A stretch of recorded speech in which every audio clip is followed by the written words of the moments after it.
মৰমৰ ছাত্ৰ-ছাত্ৰীসকল মোৰ চেনেললৈ স্বাগতম। আজি মই লৈ আনিছোঁ তোমালোকৰ বাবে কিছুমান যোৱা কেইবছৰৰ মেট্ৰিক পৰীক্ষাত সোধা কিছুমান প্ৰশ্নসমূহ। পাঠ 1 নিপকিটৰ পৰা মই কিছুমান প্ৰশ্ন দিব বিচাৰিছোঁ, যি প্ৰশ্ন নেকি যোৱা 16 চনৰ পৰা 20 চনৰ ভিতৰত মেট্ৰিক পৰীক্ষাত সোধা হৈছিল।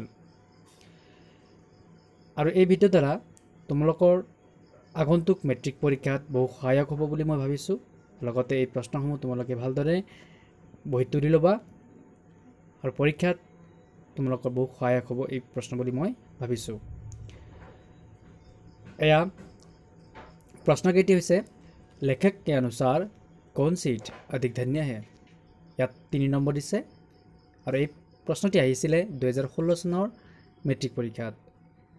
ইয়াৰ পিছতে দ্বিতীয় প্ৰশ্নটি হৈছে आज देश के नौजवानों के समक्ष क्या चुनौती हैं, निपकिट शीर्षक लेख के आधार पर स्पष्ट करो। এইটো কাৰণে 4 নম্বৰ দিছে আৰু এই প্ৰশ্নটি 3টা বছৰ আহিছে 2016 চনত, 2017 চনত আৰু 2020 চনত। এই প্ৰশ্নটি 3 বছৰ কমন পৰিছে। তাৰ পিছৰ প্ৰশ্নটো হৈছে सुंदर सृष्टि हमेशा बलिदान खोजती है का आशय स्पष्ट करो। ইয়াৰ কাৰণে 4 নম্বৰ দিছে আৰু এই প্ৰশ্নটি 2017 চনৰ মেট্ৰিক পৰীক্ষাত সোধা হৈছিল। তাৰ পিছৰ প্ৰশ্নটো হৈছে निपकिट की क्या भूमिका होती है। ইয়াৰ কাৰণে 4 নম্বৰ দিছে আৰু এই প্ৰশ্নটি যোৱা 2018 চনত সোধা হৈছিল। তাৰ পিছৰ প্ৰশ্নটি হৈছে भारत के नवनिर्माण के बारे में लेखक ने क्या कहा है। ইয়াৰ কাৰণে 4 নম্বৰ দিছে আৰু এই প্ৰশ্নটিও 2018 চনৰ HLC এক্সামত সোধা হৈছিল। তাৰ পিছৰ প্ৰশ্নটি হৈছে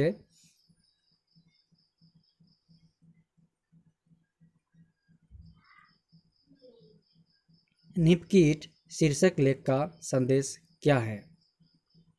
ইয়াক অকণমান প্ৰশ্নটি সলনি কৰি দিছে। निपकिट शीर्षक निबंध का संदेश क्या है বুলি পাঠটোত প্ৰশ্ন আছে অনুশীলনীত, কিন্তু মেট্ৰিকত অলপমান সলনি কৰি সোধা হৈছে আৰু এইটো আহিছে 2019 চনৰ মেট্ৰিক পৰীক্ষাত। আৰু নেক্সট প্ৰশ্নটো হৈছে निपकिट और कंगूरे के ईंट का प्रतिकारिता पर प्रकाश डालो। এই প্ৰশ্নটি পাঠত আছে কিন্তু দুটা প্ৰশ্ন ইয়াত একেলগে কৰিছে, কিতাপত কিন্তু দুটা পৃথককৈ আছে। निपकिट का प्रतिकारिता स्पष्ट करो আৰু कंगूरे के ईंट का प्रतिकारिता स्पष्ट करो, দুটা বেলেগকৈ আছে কিন্তু ইয়াত একেলগে সুধিছে। আৰু ইয়াৰ কাৰণে 4 নম্বৰ দিছে। এইটো আহিছিল যোৱা বছৰৰ 2019 চনৰ মেট্ৰিক পৰীক্ষাত। আৰু 8 নম্বৰটি হৈছে हाँ शहादत और मनमुक्त समाज का आधारशिला यही होती है का आशय स्पष्ट करो। ইয়াৰ কাৰণে 4 নম্বৰ দিছে আৰু এইটো যোৱা বছৰ মেট্ৰিক পৰীক্ষাত সোধা হৈছিল 2020 চনত। এনেকৈ ছাত্ৰ-ছাত্ৰীসকল তোমালোকলৈ মই এই প্ৰশ্নকেইটি যুগুতাইছোঁ। মই ভাবোঁ যে এই প্ৰশ্নসমূহ তোমালোকৰ কাৰণে বহু সহায়ক হ'ব। মই নিজৰ ছাত্ৰ-ছাত্ৰীসকলকো এই প্ৰশ্নসমূহ চাবলৈ দিছোঁ আৰু এই প্ৰশ্নখিনি তেওঁলোকে অলৰেডি চাইছে। ইয়াৰ উত্তৰসমূহ মই তেওঁলোকলৈ আগবঢ়াইছোঁ, কাৰণ এইকেইটাৰ মাজৰে পৰাই আগন্তুক মেট্ৰিক পৰীক্ষাত কিছুমান প্ৰশ্ন সোধা হ'ব। কমেও ইয়াৰ পৰা 90% কমন পৰিব বুলি মই ভাবোঁ। সেয়ে তোমালোকেও এই প্ৰশ্নকেইটা ধুনীয়াকৈ বহীত তুলি ল'বা আৰু ইয়াৰ উত্তৰকেইটা পাবলৈ হ'লে মোৰ চেনেলটো ছাবস্ক্ৰাইব কৰা, কাৰণ মোৰ চেনেলত মই অলৰেডি ইয়াৰ গোটেই প্ৰশ্ন উত্তৰসমূহ আপলোড কৰি দিছোঁ। নিপকিটৰ লগতে হিন্দী বিষয়ৰ সকলো পাঠৰে প্ৰশ্ন উত্তৰ পাবলৈ মোৰ চেনেলটো ছাবস্ক্ৰাইব কৰিবলৈ নাপাহৰিবা। আৰু কিছুমান প্ৰশ্ন তোমালোকৰ যদি সকজা লাগিছে, বুজি পোৱা নাই বা এনচাৰটো পৰা নাই, তাৰ কাৰণে তোমালোকে মোৰ চেনেলত গৈ ছাবস্ক্ৰাইব কৰি বেল আইকনটো প্ৰেছ কৰি দিবা আৰু লগতে মোক কমেণ্ট কৰিব পাৰিবা। কমেণ্ট কৰি কিছুমান প্ৰশ্নৰ উত্তৰ সুধিব পাৰিবা আৰু তাৰ উত্তৰ মই দিবলৈ এনি টাইম সাজু থাকিম। অহা মেট্ৰিক পৰীক্ষাৰ কাৰণে তোমালোকে এতিয়াৰ পৰা সাজু হ'ব লাগিব, কাৰণ জানোই বৰ্তমান সময়ত লকডাউনৰ দ্বাৰা আমাৰ বিদ্যালয়সমূহ বন্ধ হৈ আছে, অনলাইন যোগে পাঠদান আৰম্ভ হৈ আছে। সেয়ে তোমালোকে এই বছৰ অধিক পৰিশ্ৰম কৰিব লাগিব, অতি কষ্ট কৰিব লাগিব। সেয়ে তোমালোকৰ কাৰণে আগন্তুক মেট্ৰিক পৰীক্ষাৰ কাৰণে সিলেকশ্যন টেষ্ট আৰু লগতে প্ৰি ফাইনেল টেষ্টৰ এক্সামিনেশ্যনৰ কাৰণেও তোমালোকে এতিয়াৰ পৰা সাজু হ'ব লাগিব। এনেকৈ তোমালোকৰ সহায়কৰ কাৰণে মই ভিডিঅ' আপলোড কৰি থাকিম আৰু তোমালোকে মোক নিজৰ প্ৰশ্নসমূহ কমেণ্ট কৰি জনাই থাকিবা। এতিয়া মই আকৌ আগবাঢ়িছোঁ পাঠ 7 সাক্ষী কবিতাৰ কিছুমান প্ৰশ্নসমূহ যিকেইটা প্ৰশ্ন যোৱা কেইবছৰত মেট্ৰিক পৰীক্ষাত সোধা হৈছিল। আৰম্ভ কৰিছোঁ অতি চমু প্ৰশ্নটো লৈ, য'ত 1 নম্বৰ থাকিব। প্ৰথম প্ৰশ্নটি হৈছে সাক্ষী শব্দ কিছ মূল শব্দ से विकसित है। এইটো সোধা হৈছিল 2017 চনৰ और लगते 2020 চনৰ মেট্ৰিক পৰীক্ষাত। कवि के अनुसार गुरु कुमार है तो शिष्य क्या है। এইটো সোধা হৈছিল 2020। তাৰ পিছৰ প্ৰশ্নটো হৈছে कबीरदास ने किस भाषा में कविता लिखी थी। এইটো সোধা হৈছিল 2019 চনৰ মেট্ৰিক পৰীক্ষাত। कबीरदास ने किसको पंडित कहा था। এইটো সোধা হৈছিল 2019 চনৰ SLC एग्जामत। मिरक शब्द का मूल तत्सम रूप क्या है। এইটো সোধা হৈছিল 2018 চনত।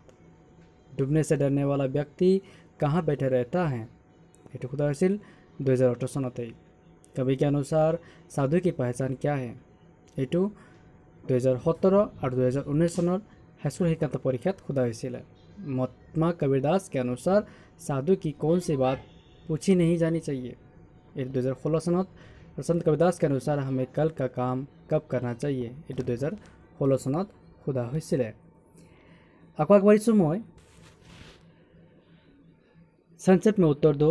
यार कारण 3 নম্বৰ गुरु शिष्य को किस प्रकार गढ़ते हैं। এইটো সোধা হৈছিলে সাক্ষী কবিতাৰ পৰা সোধা হৈছিল 2016 চনৰ মেট্ৰিক পৰীক্ষাত। এনেকৈ আকৌ सब प्रसंग व्याख्या करो। तेरा साई तुझ में फिरा फिरा ढूंढे घास। এইটো আছিলে 2017 চনত আৰু 2019 চনত। पोथी पढ़ी पढ़ी जगमुआ पढ़े सब पंडित होए। 2020 চনত মেট্ৰিক পৰীক্ষাত সোধা হৈছিল। सप्तगुरु की महिमा आनंद दिखा बनहार। 2018 চনত সোধা হৈছিল। बुढ़ा जो देखन में चला मुझसा पुराना कोई। 2018 চনত আহিছিল। काल करे सुवास कर बहुरी करोगे कब। 2017 চনত আহিছিল। जाति न बुझ साधु की प्राणेन्द्र म्यान 2019 চনত। जा घाटे प्रेम संसारे सास लेता बिनु प्राण। 2019 চনত। এনেকৈয়ে সকলো প্ৰশ্ন উত্তৰ পাবলৈ হ'লে মোৰ চেনেলটো সাবস্ক্ৰাইব কৰিব নাপাহৰিবা। লগতে লাইক কৰিবা আৰু কমেণ্ট কৰি কিছুমান প্ৰশ্ন উত্তৰো সুধিবলৈ নাপাহৰিবা। আৰু লগতে বেল আইকনটো প্ৰেছ কৰিবলৈ নাপাহৰিবা। কাৰণ প্ৰেছ কৰিলেহে মোৰ দ্বাৰা আপলোড কৰা ভিডিঅ' নটিফিকেশ্যন তোমালোকে ততালৈকে পাই যাবা। সেয়ে আজিৰ কাৰণে ইমানেই। মোৰ ভিডিঅ'টো শেষলৈ চাবৰ কাৰণে ধন্যবাদ।